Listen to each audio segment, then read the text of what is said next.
Parole qui fut adressée à Jérémie de la part de l'Éternel en ces mots.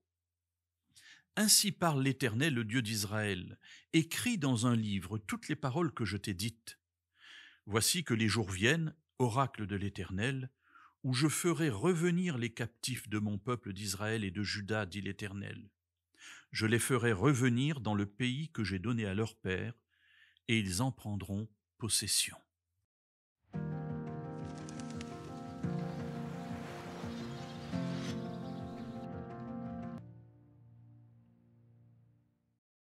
L'époque de Jérémie est une époque terrible.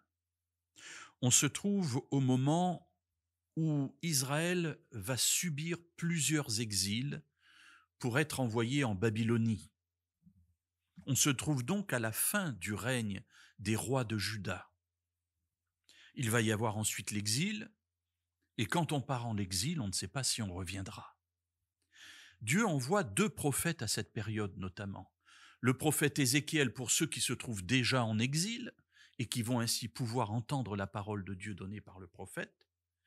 Et à Jérusalem, en Juda, il envoie un autre prophète qui s'appelle Jérémie. Et Jérémie est là pour parler à tous ceux qui sont restés à Jérusalem et en Juda et qui vont bientôt partir en captivité.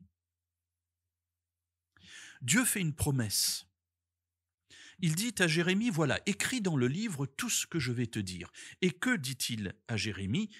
Des jours viennent, il ne dit pas quand, des jours viennent où je ferai revenir les captifs de mon peuple d'Israël et de Juda, je les ferai revenir dans le pays que j'ai donné à leur père et ils en prendront possession.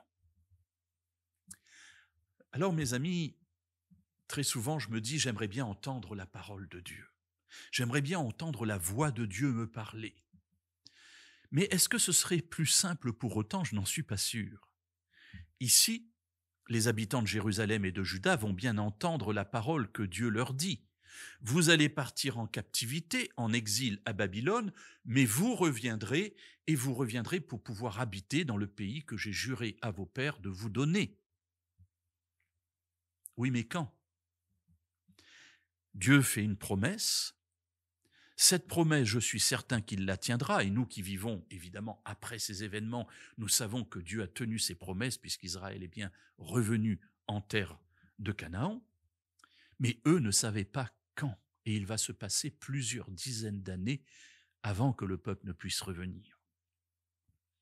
Dans notre vie, nous vivons parfois les mêmes interrogations, les mêmes lenteurs, les mêmes silences de Dieu. Dieu a parlé, il dit qu'il nous accompagne, il dit qu'il nous protège, et pourtant nous passons par des difficultés, nous passons par des épreuves, nous passons par des tentations, et nous crions à Dieu pour recevoir de lui la libération.